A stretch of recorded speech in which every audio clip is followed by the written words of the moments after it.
ಇವತ್ತಿನ ಈ ಒಂದು ವಿಡಿಯೋದಲ್ಲಿ ನಾವು ಸ್ಟೇನ್ಲೆಸ್ ಸ್ಟೀಲ್ ಪಾತ್ರೆಗಳು ಈ ಪಾಠದ ಸಾರಾಂಶವನ್ನು ನೋಡೋಣ.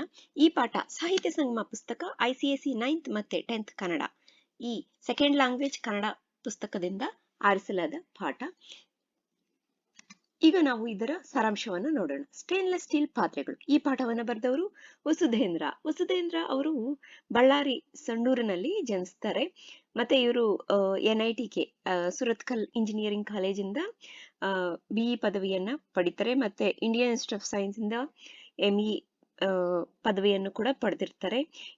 ಇವರಿಗೆ ಸುಮಾರು ಬಹುಮಾನಗಳು ಬಂದಿದೆ. ಸಾಹಿತ್ಯ ಅಕಾಡೆಮಿ ಪ್ರಶಸ್ತಿ, ದಾರಾ ಬೇಂದ್ರೆ ಕಥಾ ಪ್ರಶಸ್ತಿ, ಮಾಸ್ತಿ ಕಥಾ ಪುರಸ್ಕಾರ, ಈ ರೀತಿ ತುಂಬಾನೇ ಬಂದಿದೆ. ಅಮ್ಮ ಪ್ರಶಸ್ತಿ ಅಂತ ಇದೆ. ಮತ್ತೆ ಇವರಿಗೆ ಟ್ರೆಕಿಂಗ್ ನಲ್ಲಿ ಅಂದ್ರೆ ಚಾರಣದಲ್ಲಿ ತುಂಬಾ ಇಂಟ್ರೆಸ್ಟ್ ಇತ್ತು. ಪ್ರಸ್ತುತ ಪಾಠದಲ್ಲಿ ಲೇಖಕರ ತಾಯಿಯವರಿಗೆ ಸ್ಟೀಲ್ ಪಾತ್ರೆಗಳ ಮೇಲಿದ್ದ ಅಧಿಕವಾದ ವ್ಯಾಮೋಹದ ಬಗ್ಗೆ ಈ ಪಾಠದಲ್ಲಿ ಇವರು ಬರೆದಿದ್ದಾರೆ. ಲೇಖಕರ ತಾಯಿಯವರಿಗೆ ಸ್ಟೀಲ್ ಪಾತ್ರೆ ಸಾಮಾನಿನ ಮೇಲೆ ವಿಚಿತ್ರ ಆಕರ್ಷಣೆ ಇತ್ತು. ಅವುಗಳೇ ಅವರಿಗೆ ಬೆಳ್ಳಿ, ಬಂಗಾರ, ಒಡವೆ, ವಸ್ತ್ರವಾಗಿತ್ತು. ಬಳ್ಳಾರಿ ಪಟ್ಟಣದಲ್ಲಿ ಬೆಳೆದ ಅಮ್ಮನಿಗೆ ಗಂಡನ ಮನೆಯಲ್ಲಿ ಒಂದೂ ಸ್ಟೀಲ್ ಪಾತ್ರೆ ಇಲ್ಲದ್ದು ದುಃಖಕರ ವಿಷಯವಾಗಿತ್ತು. ಅಂತೂ ಅಮ್ಮ ಗರ್ಭಿಣಿಯಾದಾಗ ಮೊದಲ ಸ್ಟೀಲ್ ಪಾತ್ರೆ ಮನೆಗೆ ಲಗ್ಗೆ ಇಟ್ಟಿತ್ತು. ಇದರ ಹಿಂದೆ ಅಂದ್ರೆ ಯಾವುದು ಸ್ಟೀಲ್ ಪಾತ್ರೆ? ಅದು ಲೇಪಾಕ್ಷಿ ತಟ್ಟೆ. ಇದರ ಹಿಂದೆಯೇ ಸಾಕಷ್ಟು ಪಾತ್ರೆಗಳು ಪ್ರವೇಶ ಪಡೆದವು. ಬಳ್ಳಾರಿಗೆ ಹೋದಾಗಲೆಲ್ಲ ಸ್ಟೀಲ್ ಅಂಗಡಿಗೆ ತಪ್ಪದೆ ಭೇಟಿ ಕೊಡುವುದನ್ನು ತಪ್ಪಿಸುತ್ತಿರಲಿಲ್ಲ. ಒಮ್ಮೆಯಂತೂ ಕಾಫಿ ಮತ್ತೆ ಸಕ್ಕರೆಗೆಂದು 2 ಡಬ್ಬಗಳನ್ನು ಉದ್ರಿಯ ಮೇಲೆ ತಂದು ಅಪ್ಪ ಅವುಗಳಿಗೆ ಹಣ ಕೊಡಲು ನಿರಾಕರಿಸಿದ್ದರು. ಕೊನೆಗೂ ಲೇಖಕರು ಮತ್ತು ಅವರ ತಾಯಿ ಅವುಗಳನ್ನು ಇನ್ನೂ 2 ರೂಪಾಯಿ ಕಡಿಮೆಗೆ ಪದ್ದಕ್ಕನಿಗೆ ಮಾರುವಂತಹ ಪರಿಸ್ಥಿತಿ ಕೂಡ ಬಂದಿತ್ತು. ಮನೆಯಲ್ಲಿನ ಎಲ್ಲಾ ಪಾತ್ರೆಗಳ ಖಚಿತ ಲೆಕ್ಕ ಲೇಖಕರ ಅಮ್ಮ ಅವರಿಗೆ ಇತ್ತು. ಒಂದು ಸಲ ಬಂಧು ಬಳಗವೆಲ್ಲ ರೈಲಿನಲ್ಲಿ ತಿರುಪತಿಗೆ ಹೋಗುವಾಗ ಪಾತ್ರೆ ತೊಳೆಯುವಾಗ ಚಿಕ್ಕಪ್ಪನ ಮಗ ವೇಣು ಇಲ್ಲಿ ಕಾಮ ಬರಬೇಕು, ಲೇಖಕರ ನಾಮಕರಣದ 2 ಲೋಟಗಳಲ್ಲಿ 1 ಲೋಟವನ್ನು ಕಳೆದು ಬಿಟ್ಟಾಗ ಅಮ್ಮ ಚೈನನ್ನು ಎಳೆದು ರೈಲು ನಿಲ್ಲಿಸಲು ಮುಂದಾದಳು. ಈ ಘಟನೆಯ ನಂತರ ಯಾವಾಗಾದ್ರೂ ವೇಣು ಮನೆಗೆ ಬಂದ್ರೆ ಅವನಿಗೆ ಉಳಿದ 1 ಲೋಟದಲ್ಲಿ ಕಾಫಿ ಕೊಟ್ಟು ಇನ್ನೊಂದು ಲೋಟ ನೀನು ಕಳೆದೆ ಎಂದು ಮೂದಲಿಸ್ತಾ ಇದ್ರು ಅಮ್ಮ. ಅಂದ್ರೆ ಅವರಿಗೆ ಈ ಸ್ಟೇನ್ಲೆಸ್ ಸ್ಟೀಲ್ ಪಾತ್ರೆಗಳ ಮೇಲೆ ಅಷ್ಟೊಂದು ವ್ಯಾಮೋಹ ಇತ್ತು ಅಂತ. ಲೇಖಕರ ಅಕ್ಕನ ಮದುವೆಗೆ ಉಡುಗೊರೆಯಾಗಿ ಬಂದಿದ್ದ ಸ್ಟೀಲ್ ಸಾಮಾನುಗಳನ್ನು ಒಂದು ರಟ್ಟಿನ ಡಬ್ಬಿಯಲ್ಲಿ ತುಂಬಿ ಭಾವನ ಮನೆ ತಲುಪಿಸುವ ಕೆಲಸ ಲೇಖಕರಿಗೆ ಬಿತ್ತು.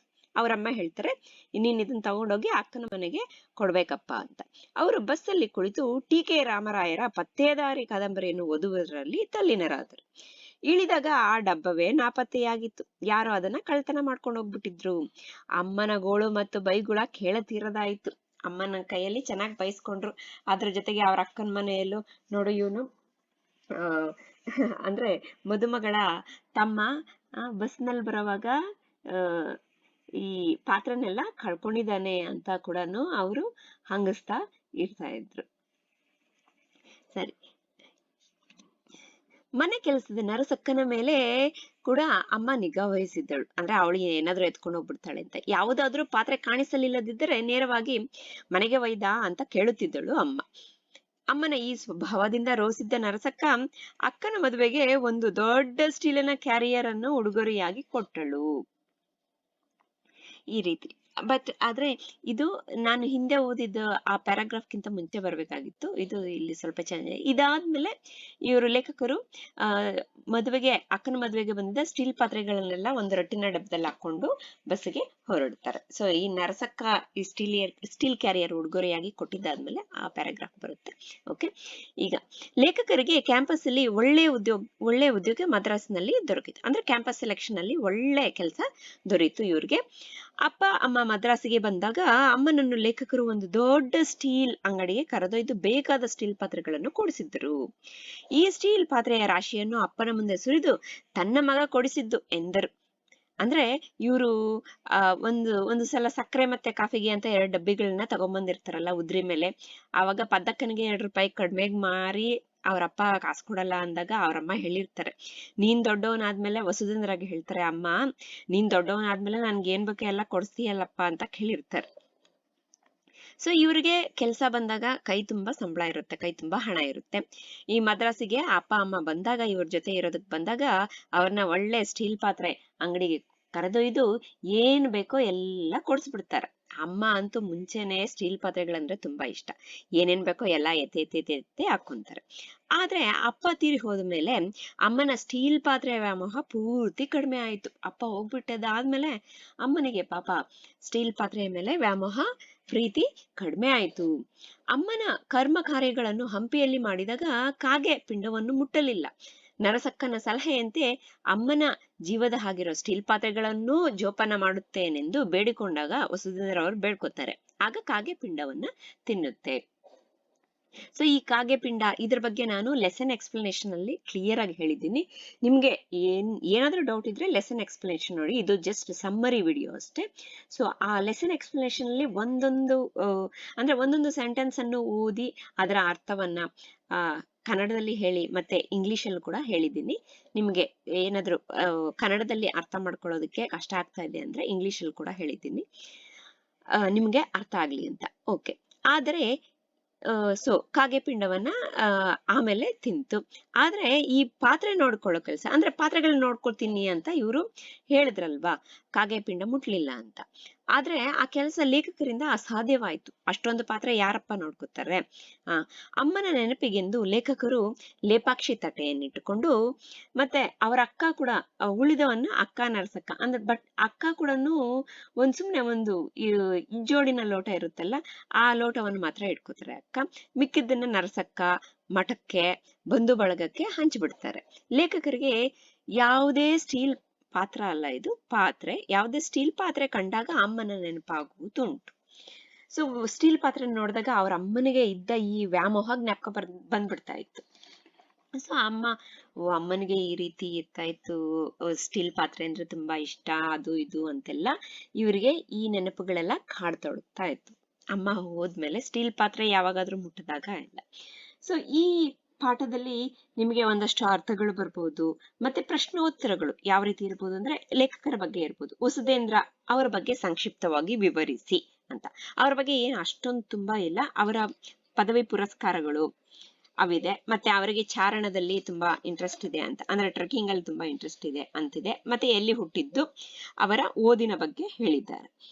ಮತ್ತೆ ಲೇಖಕರ ಅಮ್ಮನ ಸ್ಟೀಲ್ ಪಾತ್ರೆ ವ್ಯಾಮೋಹದ ಬಗ್ಗೆ ಬರೀರಿ ಅಂದ್ರೆ ನೀವೇನ್ ಬರಬೇಕು ಆಗ? ಹೊಸ ಬಟ್ಟೆಗಳು ಮತ್ತೆ ಬೆಳ್ಳಿ ಬಂಗಾರ ಅದಕ್ಕಿಂತ ಅವರಿಗೆ ಪಾತ್ರೆಗಳೇ ತುಂಬಾ ಇಷ್ಟ ಆಗ್ತಾ ಇತ್ತು. ಮತ್ತೆ ಈವನ್ ಸೀರೆ ಅಂದ್ರೂ ಅಷ್ಟೊಂದು ಇಷ್ಟ ಆಗ್ತಾ ಇರ್ಲಿಲ್ಲ. ಅಪ್ಪ ಯಾವಾಗೋ ಒಂದ್ಸಲ ಯಾವ್ದೋ ಸೀರೆ ತಗೊಂಡ್ಬರ್ತಾ ಇದ್ರು, ಆದ್ರೂ ಅವ್ರಿಗೆ ಅದ್ರ ಮೇಲೆ ಅಷ್ಟೊಂದು ವ್ಯಾಮೋಹ ಇರ್ಲಿಲ್ಲ. ಅದ್ರ ಬಗ್ಗೆ ಬರೀಬೇಕಾಗುತ್ತೆ. ನಿಮ್ಗೆ ಗೊತ್ತಲ್ಲ, 2 ಇಲ್ಲ 3 ಮಾರ್ಕ್ಸ್ಗೆ ಮಾತ್ರ ನಿಮ್ಗೆ ಕ್ವಶನ್ಸ್ ಕೇಳ್ತಾರೆ. ಮತ್ತೆ ಲೇಖಕರ ಅಮ್ಮ ಮಾಡಿದ ನಿರ್ಧಾರ ಏನ್ ಮಾಡಿದ್ರು ಅವರು ಅಂದ್ರೆ, ಅವ್ರ ಮನೆಯಲ್ಲಿ ಗಂಡನ ಮನೆಯಲ್ಲಿ ಒಂದು ಸ್ಟೀಲ್ ಪಾತ್ರೆ ಇಲ್ಲದೆ ಇದ್ದಾಗ ನಾನು ಏನಾದ್ರೂ ಮಾಡಿ ಸ್ಟೀಲ್ ಪಾತ್ರೆ ಈ ಮನೆಯಲ್ಲಿ ತಳತಳ ಹೊಳೆಯುವಂತೆ ಮಾಡಿಲ್ಲ ಅಂದ್ರೆ ನಾನು ಬಳ್ಳಾರಿ ಎಣ್ಣೆ ಅಲ್ಲ ಅಂತ ಪ್ರತಿಜ್ಞೆ ಮಾಡ್ದಂಗೆ ನಿರ್ಧಾರ ಮಾಡ್ತಾರೆ.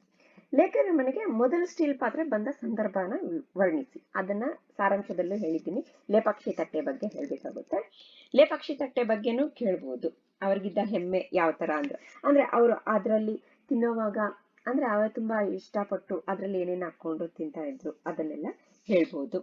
ಲೇಖಕರ ಮನೆ ತುಂಬಿದ ವಿಧವಾದ ಸ್ಟೀಲ್ ಪಾತ್ರೆಗಳ ಪರಿಚಯನು ಯಾವ ರೀತಿ ಸ್ಟೀಲ್ ಪಾತ್ರೆಗಳಿತ್ತು ಅಂದ್ರೆ, ಲೇಪಾಕ್ಷಿ ತಟ್ಟೆ ಆದ್ಮೇಲೆ ಹಂಗೆ ಒಂದೊಂದೊಂದು ಬಂತಲ್ಲ, ಜಯಮಾಲಿನಿ ಊದುಕೊಳುವೆ, ಪಾಕಿಜಾ ಊದಿನ ಕಡ್ಡಿಯ ಸ್ಟ್ಯಾಂಡು, ಹೂಬಳಿಯ ಚಿತ್ರದ ಕಲ್ಪನಾ ಬಟ್ಟಲು, ಈ ರೀತಿಯ ಅಮಿತಾಬ್ ಚಮಚ, ವಾದಿರಾಜ್ ತಟ್ಟೆ, ಈ ರೀತಿಯಾದ ಪಾತ್ರೆಗಳ ಹೆಸರನ್ನ ನೀವು ಬರಿಬೇಕಾಗುತ್ತೆ. ಇಲ್ಲಿ ಲೇಖಕರಿಂದ ಅವರ ತಾಯಿ ಏನೆಂದು ಮಾತು ತೆಗೆದುಕೊಂಡ್ರು ಕಾರಣವೇನು, ಇದು ಕೂಡ ನಾನು ಹೇಳ್ದೆ. ಪದಕ 2 ರೂಪಾಯಿ ಕಡಿಮೆ ತಗೊಂಡಾಗ ಅವಾಗ ನೀನ್ ದೊಡ್ಡವನಾದ್ಮೇಲೆ ನನ್ಗೆ ಕೊಡಿಸ್ತೀಯಾ ಅಂತ. ಸೊ ಆ ಸಂದರ್ಭವನ್ನ ನೀವು ವಿವರಿಸ್ಬೇಕಾಗುತ್ತೆ. ಲೇಖಕರ ಅಮ್ಮ ಸ್ಟೀಲ್ ಪಾತ್ರೆಗಳನ್ನು ಹೇಗೆ ಕಾಪಾಡ್ತಾ ಇದ್ರು ಅಂದ್ರೆ ಅದನ್ನ ಚೆನ್ನಾಗಿ ಯಾವ ರೀತಿ ಮೇಂಟೈನ್ ಮಾಡ್ತಾ ಇದ್ರು ಅದ್ರ ಬಗ್ಗೆ ನೀವು ಬರಿಬೇಕಾಗುತ್ತೆ. ಅಂದ್ರೆ ಅದನ್ನ ಕ್ಲೀನಿಂಗು ಮತ್ತೆ ಜೋಡಿಸಿಡೋದು ಒರೆಸಿಡೋದು ಅದ್ರ ಬಗ್ಗೆ ನೀವು ಬರಿಬೇಕು. ಲೇಖಕರ ನಾಮಕರಣದಲ್ಲಿ ಕೊಟ್ಟ ಸ್ಟೀಲ್ ಲೋಟ ಒಂದು ಹೇಗೆ ಕಳೆದೋಯ್ತು ಸಂಕ್ಷಿಪ್ತವಾಗಿ ವಿವರಿಸಿ. ಅದು ರೈಲಿನಲ್ಲಿ ಹೇಗೆ ಕಳೆದೋಯ್ತು, ವೇಣು ಬಗ್ಗೆ ಬರಿಬೇಕಾಗುತ್ತೆ ನೀವಿಲ್ಲಿ.